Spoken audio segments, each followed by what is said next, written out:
We are going to have a conversation about fiscal policy.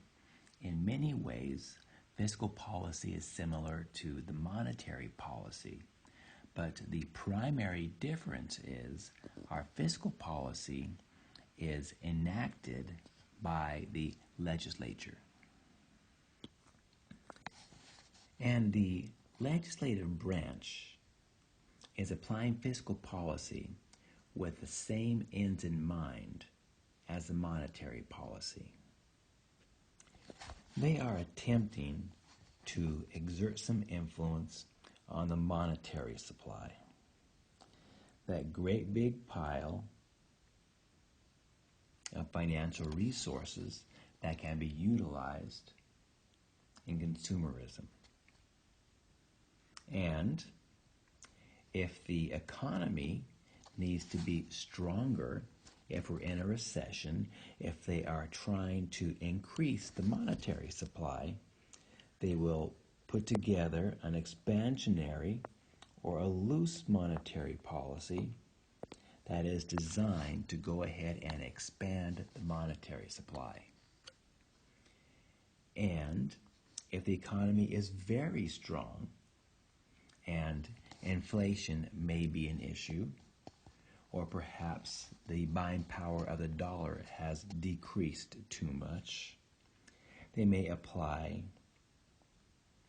a tighter monetary policy, a constricting monetary policy designed to go ahead and decrease the monetary supply. The legislative branch, which is made up of the Senate and the House of Representatives, are really the keepers of the money, the keepers of the United States budget. The United States government cannot spend money or receive income that hasn't been endorsed by the legislative branch through their protocols.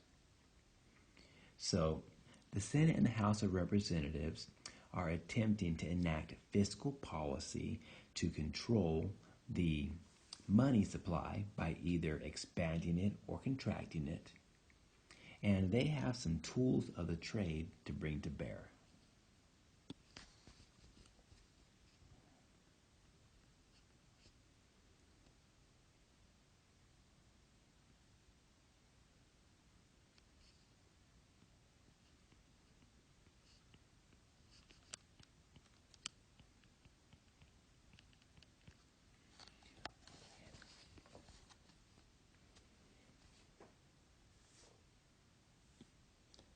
And they make decisions on the United States spending,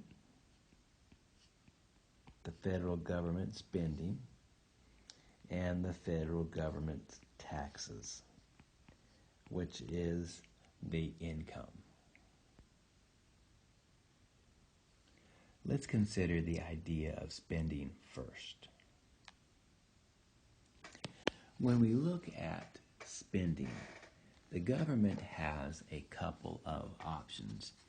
They can either balance a budget, they can deficit spend, or they can have a surplus, meaning that they spent less money than they brought in. While the government strives for a balanced budget, that typically hasn't been the case. Typically, the United States government is a deficit spender. When we say deficit spending, let me create a fictional example. In 2020, perhaps the government spent $120 billion more than came in. It would be nice if they only did that. It's probably closer to trillions. And perhaps in 2019, the deficit spent at 400 billion. And perhaps as we go back in time, in 2018, 60 billion in deficit spending. 2017, 180 billion in deficit spending. We go all the way down. Presidents sign budgets that typically yield in deficit spending. And maybe as we go back in time, we say in 2009, deficit spent 540 billion. When we add all these together, we get 1.3 trillion, or $1,300 billion. You see, a deficit is the amount of money in a single year of overspending. And when you calculate the deficit year after year after year after year, we're really calculating what's called the national debt. So we recognize that deficit spending occurs, and sometimes it occurs for really good reasons. And the challenge is, over time, deficit spending adding up can cause some problems. Recall, when the government deficit spends, when it spends money, generally it is spending money in the United States economy. And as the government tends to deficit spend, oftentimes in the short term, that deficit spending can go ahead and increase the monetary supply and strengthen the economy. The idea behind Keynesian economics, that the government spends a little bit more money in deficit spending, causing the economy to get stronger and get stronger, and as the economy gets stronger and money's flowing, the economy gets jump-started, if you will, and then the government can go ahead and quit deficit spending because it's done its purpose and the economy's strong. The challenge is over time, the deficit spending is a yearly occurrence, and a very, very significant debt is occurring in the United States.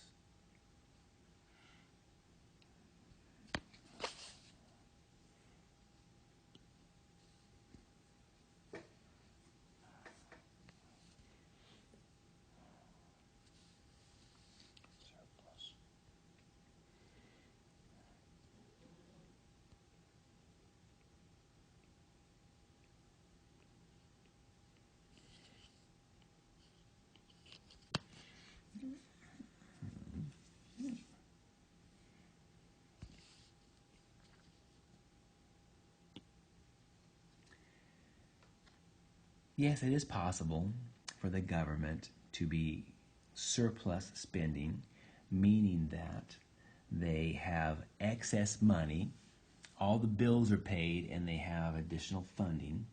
The challenge is, if they are spending less money in order to get a surplus, that less money is being spent in the economy.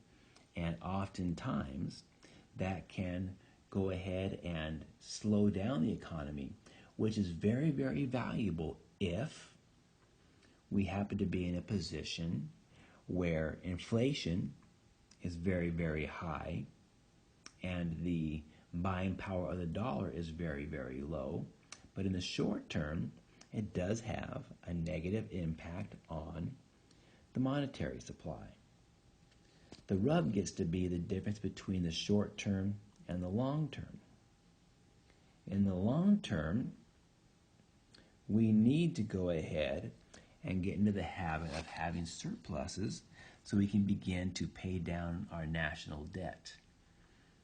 If you looked at the U.S. debt clock, you may be impressed or appalled by the amount of money that's just being paid in the United States just to pay for the interest on our national debt.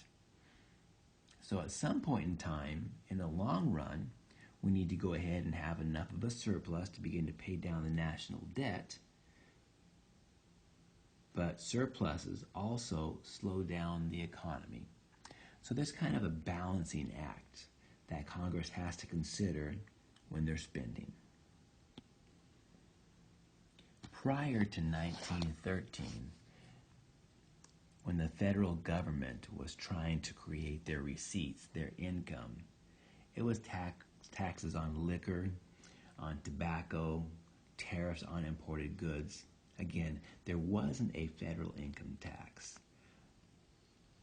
The government didn't spend a lot of money, but that is certainly different today.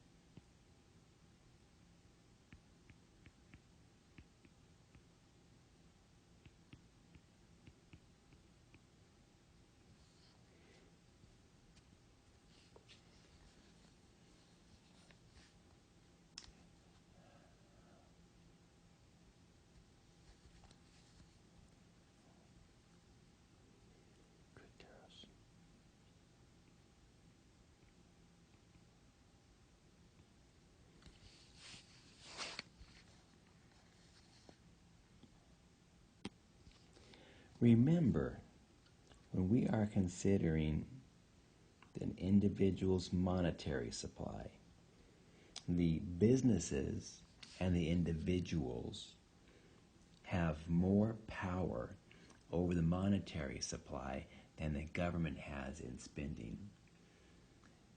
About 18% is the government's portion of the gross domestic product. That means, by contrast, 82% is coming from other sources. So if you consider the amount of money in the monetary supply,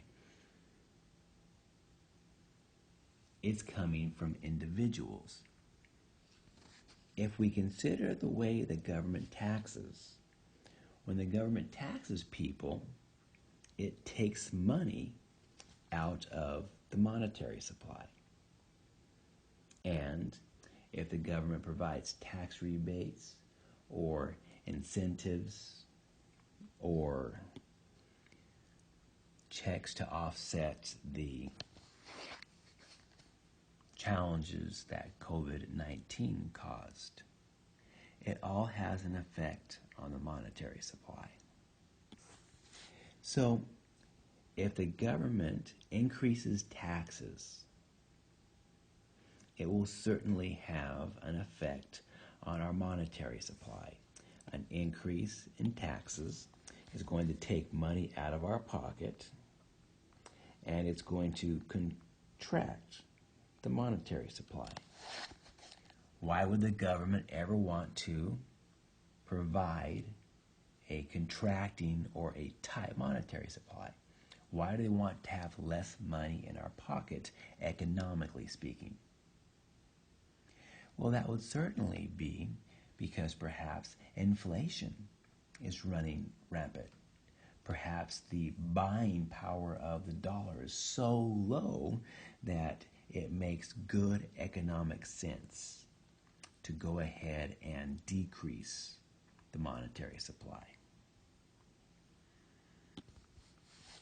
And of course, if the government decreased taxes, or provided tax incentives or provided rebates or income tax refunds, that would in turn put more money in people's pockets. If you got $500 from the government that you weren't expecting to have, would you spend it? Most people would. And by spending that money, by allowing consumerism to run in the market, we will go ahead and increase and expand the monetary supply. So when we consider fiscal policy and its effect on the monetary supply, just remember, fiscal policy is put together by the legislative body. They develop the budget that the president signs. If there's some political reason that the president doesn't want to sign the budget, they certainly don't have to, and the legislature can pass the budget with a 2/3 majority without the president's signature. So we recognize in the legislative fiscal policy, legislators have two tools to enact their fiscal policy. Tool number one is their spending. How do they spend their money? And tool number two is how do they provide their taxing structure.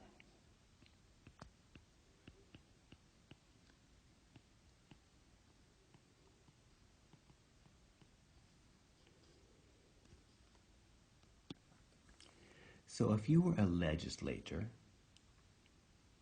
consider if you were trying to provide an expansionary policy, if you were trying to put together a policy that caused the monetary policy to grow, what would you do with taxes? Would you tax people more or tax people less? If you were interested in having an expansionary policy, you would go ahead and tax people less.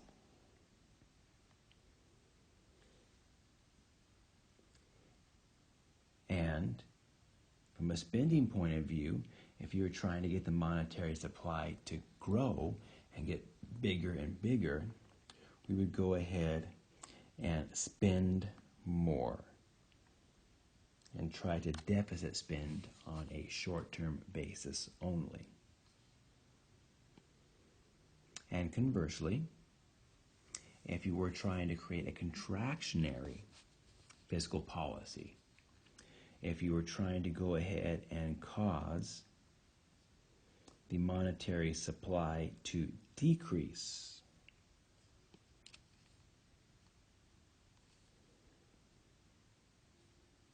then you would go ahead and you tend to raise taxes